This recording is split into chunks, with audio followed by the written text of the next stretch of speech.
Hello बच्चों, कैसे हैं आप सब। I hope you all are fine. बच्चों, आज हमारा एपिसोड 4 है जिसमें हम लोग क्या करते हैं, हर बार टास्क डिस्कस करते हैं। तो आइए कमिंग वीक का हम लोग टास्क डिस्कस करेंगे। कमिंग वीक में क्या है, हमारा 6 जुलाई है आज, ठीक है। 6 जुलाई से हम लोग कहाँ तक जाएंगे, 12 जुलाई तक जाएंगे, ओके। तो 6 जुलाई से क्या हमारा 12 जुलाई तक ये हमारा क्या है, ये हमारा टास्क डिस्कस होने वाला है। इसमें सबसे पहले मैं हमेशा आपके रिवीजन का टास्क डिस्कस कर लेता हूँ।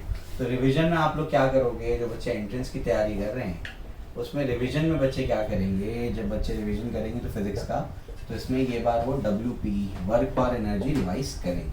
समझ में आ गया। दूसरा जो है केमिस्ट्री के रिवीजन के लिए आप लोग क्या करेंगे, केमिस्ट्री के रिवीजन के लिए आप लोग क्या करो, WP तो हो गया, इसमें S ब्लॉक करो क्योंकि इस बार केमिस्ट्री का आपको 12th का क्या करना है, ASI के बच्चों को आपको सॉल्यूशंस का क्या करना है, टेस्ट देना है, ठीक है। उसके बाद तीसरा जो है आपका बायो में क्या रिवाइज करोगे, बायो में अभी ह्यूमन फिजियोलॉजी स्टार्ट कर दो। समझे क्या बोल रहा हूँ मैं, क्या स्टार्ट कर दो, ह्यूमन फिजियोलॉजी स्टार्ट कर दो। तो ह्यूमन फिजियोलॉजी तो अभी पूरा 1 महीना चलेगा, बहुत बड़ा है वो, तो उसको रिवाइज करते रहो। अभी पूरे 1 महीने यही चलाऊंगा मैं, ह्यूमन फिजियोलॉजी, इसका रिवीजन शुरू कर दो जो NCERT में दिया हुआ है उसके अकॉर्डिंग, ठीक है। उसके बाद आपका जो मैथ्स है, तो में आ गया, मैथ्स में क्या है, मैथ्स में पिछले हफ्ते लिमिट्स किया था, तो इस हफ्ते क्या करो, कंटिन्यूटी रिवाइज कर लो। समझ में आ गया, क्लियर है। तो आपको रिवीजन वाले चैप्टर्स बताए मैंने कि आपको इन चैप्टर्स को क्या करना है, रिवाइज करना है, ठीक है। चलो आगे क्या है, अब हमारे इस हफ्ते के टास्क पे आते हैं कि कौन कौन से हमारे लेक्चर्स होने वाले हैं। तो आइए वो बताता हूँ। तो कौन कौन से लेक्चर्स होंगे इस वीक में फिजिक्स में क्या क्या चैप्टर्स चलेंगे। फिजिक्स में इस हफ्ते जो है हमारा प्राइम फोकस फिजिक्स होगा। हम लोग ऑसिलेशंस एंड इलेक्ट्रोस्टैटिक्स दोनों चलाते जाएंगे। इलेक्ट्रोस्टैटिक्स का यहाँ पर 11th का पार्ट कंप्लीट करते जाएंगे, ऑसिलेशंस 12th कंप्लीट करते जाएंगे। समझ में आ गया। ऑसिलेशंस 12th कंप्लीट हो जाएगा तुम्हारा, उतने टाइम में इलेक्ट्रोस्टैटिक्स 11th कंप्लीट हो जाएगा, फिर अगले हफ्ते क्या हो जाएगा, इलेक्ट्रोस्टैटिक्स का 12th कंप्लीट होगा। समझे, क्लियर है। तो ऐसे मैंने इसको सेट किया हुआ है। तो ऑसिलेशंस हमारे चलते रहेगा और हम कोशिश करेंगे कि मैक्सिमम पार्ट इसी वीक में इसका कंप्लीट कर लें। केमिस्ट्री में क्या करेंगे, केमिस्ट्री में इस वीक में कोई नया चैप्टर स्टार्ट नहीं करेंगे। केमिस्ट्री में जो 1-2 पार्ट बचे हुए हैं, जैसे आपका कौन सा है, आइडियल नॉन आइडियल सोल्यूशन वगैरह, जो बचा हुआ पार्ट है वो कंप्लीट करेंगे। सॉलिड स्टेट की एक्सरसाइज का एक पार्ट बचा हुआ है, वो मैं आपको कराऊंगा और आपके सोल्यूशंस की एक्सरसाइज करवा दूंगा।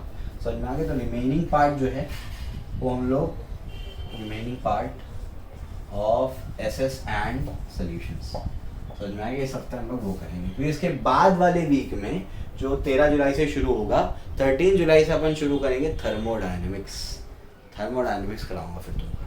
बड़ा चैप्टर है, बड़ा इंटरेस्टिंग चैप्टर है, ठीक है। केमिस्ट्री हो गया।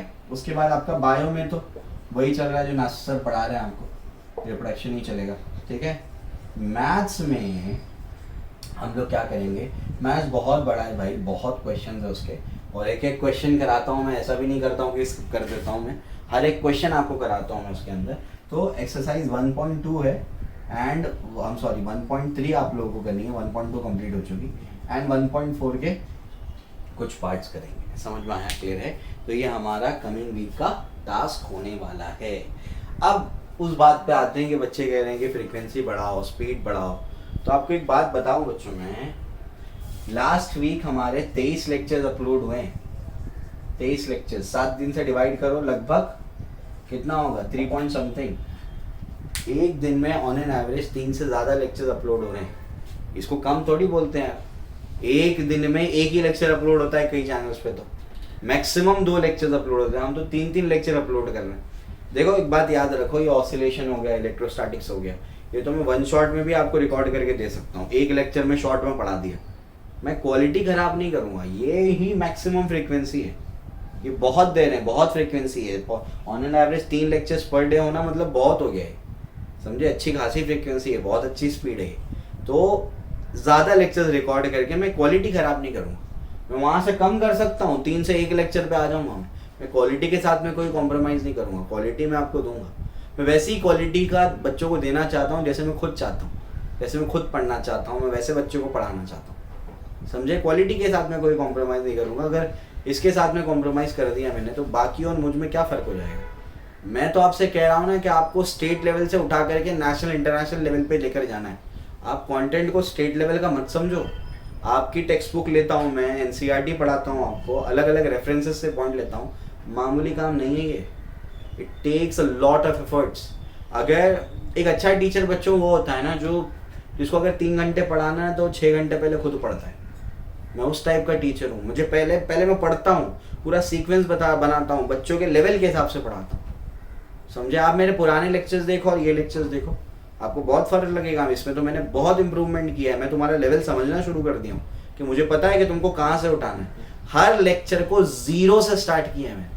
ऑसिलेशन के पहले लेक्चर में ग्राफ नहीं बताया मैंने तुमको। ग्राफ बताने बच्चों को क्या पता कि साइनसॉइडल ग्राफ क्या होता है। 0 लेवल से स्टार्ट किया है। सिर्फ 50 मिनट तो सिर्फ इसी पे बोला हूँ मैं कि ऑसिलेशन एसएचएम में फ़र्क क्या है। पहले तो तुम्हारे दिमाग में कॉन्सेप्ट को कॉन्क्रीट किया है मैंने, समझ रहे हो। लेकिन मैं क्वालिटी के साथ में कोई कॉम्प्रोमाइज़ नहीं करूँगा। क्वालिटी तो मैं जो आपको दे रहा हूँ मैं वैसे ही रखूँगा इंशाल्लाह। इसके बाद आप बेफिक्र रहिए ना। अभी तो कॉलेज स्टार्ट होने के लिए अगस्त सितंबर जाएगा।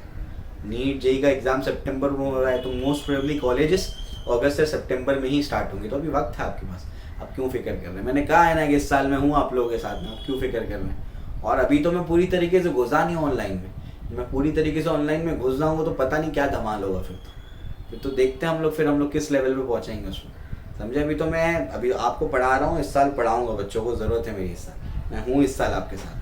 हर साल बच्चों की हेल्प की है मैंने, ये साल भी हेल्प कर रहा हूँ। ये साल ज़रूरत है तो पूरा सिलेबस पढ़ाऊंगा मैं आपको, बेफिक्र रहिए। कहा है ना आपसे मैंने, तो क्यों आप लोग जल्दबाजी कर रहे हैं। सब्र रखने का अपने को, जल्दबाजी बिल्कुल नहीं करना है। जल्दबाजी हमारे में कहते हैं जल्दबाजी शैतान का काम है। तो जल्दबाजी नहीं करनी है। जैसे पढ़ाते जा रहा हूँ, डिटेल में पढ़ाते जा रहा हूँ, सब पढ़ाते जा रहा हूँ, अच्छे से पढ़ते जाओ उसको, समझ आया, ठीक है। और एक बात इसमें करनी है मुझे कि कुछ बच्चों के कॉलेजेस में क्या हुए हैं, पार्ट 2 के चैप्टर ज़्यादा हो गए। कुछ बच्चों के कॉलेज में पार्ट 1 के चैप्टर ज़्यादा हो गए। कुछ बच्चों के ऐसे भी कॉलेज हैं जहाँ कुछ भी स्टार्ट नहीं हुआ है। आप क्यों पैनिक कर रहे हैं ज़बरदस्ती। आपको बोर्ड एग्जाम में स्कोर करना है। कॉलेज के एग्जाम में आप 98% लेकर आ जाओ, क्या फ़र्क पड़ता है। कोई फ़र्क नहीं पड़ता। आपको आपके क्लासेस या कॉलेज के मॉक टेस्ट में आप क्या करो, बहुत अच्छा स्कोर कर लो, कोई फ़र्क नहीं पड़ता। समझे क्या बोल रहा हूँ मैं। आपके बोर्ड एग्जामिनेशंस को टाइम है, डिले होंगे वो सारे। कॉलेज ही इतना लेट स्टार्ट होगा तो सारी चीज़ें डिले होने वाली है। आप क्यों फिक्र कर रहे हैं। फिक्र करने की बिल्कुल भी ज़रूरत नहीं है। अगर ऐसे ही देखते जाएं तो हर किसी कॉलेज में पार्ट 1 से ज़्यादा हुए हैं, किसी कॉलेज में पार्ट 2 से ज़्यादा हुए हैं, किसी कॉलेज में कुछ भी नहीं हुआ है, किसी कॉलेज में दोनों का कॉम्बिनेशन हुआ है, तो इसको हम लोग देखेंगे। तो जो मैं आपको कराते जा रहा हूँ प्रॉपर सीक्वेंस है। कुछ बच्चे बोल रहे थे सुपर पोजिशन करवा दो। बिना ऑसिलेशन के कैसे सुपर पोजिशन करवा सकता हूँ। ऑसिलेशन नहीं समझेगा तो सुपर पोजिशन कैसे समझेगा। और सुपर पोजिशन तुमको नहीं आ रहा है, ऑसिलेशन तुमको नहीं आ रहा है, तुम ऑल्टरनेटिंग करंट पढ़ोगे कैसे, मेरे समझ नहीं आ रहा है। टीचर तुमको फील कैसे करा रहा है। जो कॉलेज का टीचर ने बिना ऑसिलेशन पढ़ा है, एसी पढ़ा दिया है, ऑल्टरनेटिंग करंट, मुझे तो उसकी नॉलेज पे डाउट हो रहा है उसने पढ़ाया कैसे। यही होता है हमारे साथ में। हमारे साथ में क्या होता है, टीचर बस सिलेबस कंप्लीट कराने के लिए पढ़ा देता है। बच्चे को समझे नहीं समझे कोई फ़र्क नहीं पड़ता। मैं भी पूरा, मेरी स्कूलिंग महाराष्ट्र में हुई है, मैं भी यहाँ के स्कूल से गुजर चुका हूँ, देखे हैं मैंने। कोई फ़र्क नहीं पड़ता उनको, बच्चों को समझ में आ रहा है कि नहीं आ रहा है। एच.सी. वर्मा सर एक बात बोलते हैं कि जब बच्चा कॉलेज में आता है ना 11th स्टैंडर्ड में, तो उसको ना ओम्स लॉ का एक्सपेरिमेंट जो है वो पहले ही करा देते हैं। ये होता है हमारे साथ में। ओम्स लॉ का एक्सपेरिमेंट स्टार्ट में ही करा दिया, लेकिन ओम्स लॉ पढ़ा कब रहे हैं, आखिर में पढ़ा रहे। 10th में भी आप लोग कराते होंगे। ओम्स लॉ क्या करते हैं, ओम्स लॉ बिल्कुल शुरुआत में लेके जाके लैब में एक्सपेरिमेंट करा देते हैं। अरे बच्चे को कुछ पता ही नहीं है उसके बारे में, लेकिन सिलेबस कंप्लीट कराना है, बस पढ़ा लो। ये नहीं करना है मुझे। अपने को तो रिवोल्यूशन लाना है, अपने को तो डायरेक्शन चेंज करना है, दिशा चेंज करनी है। इसको समझ में आया, क्लियर है। तो आप लोग बस साथ में बने रहो, बेफिक्र रहो। जो मैं पढ़ाते जा रहा हूँ उसको पढ़ते जाओ, बिल्कुल भी पैनिक मत करो। मैं पहले भी कह चुका हूँ, फिर कहता हूँ, जो है ना, जो तुम्हारे पास है ना, उस पर फोकस करो। जो नहीं है ना, उस पर फोकस करके कुछ नहीं होने वाला। ये चैप्टर कब आएगा, वो चैप्टर कब आएगा। अरे जो चैप्टर पढ़ा दिया वो पढ़ लिया क्या तुमने, वो पढ़ लिया क्या, पहले उसको पक्का करो तुम। बच्चे यही करते हैं, मैक्सिमम बच्चों की यही प्रॉब्लम है। तो जो है उस पर फोकस करो, जो नहीं है, जो आने वाला है, वो बात की बात है, उसको बाद में देखेंगे। समझ आया, क्लियर है। तो अच्छे से पढ़ो। अभी तो बता दिया मैंने आपको टास्क क्या है, तो बेफिक्र रहो, सब होने वाला है। बस बेसब्रापन मत करो, पेशेंस रखो, समझे। चलो अभी इसके बाद आज शाम में क्या पढ़ेंगे, इलेक्ट्रोस्टैटिक्स और ऑसिलेशंस, ठीक है। चलो।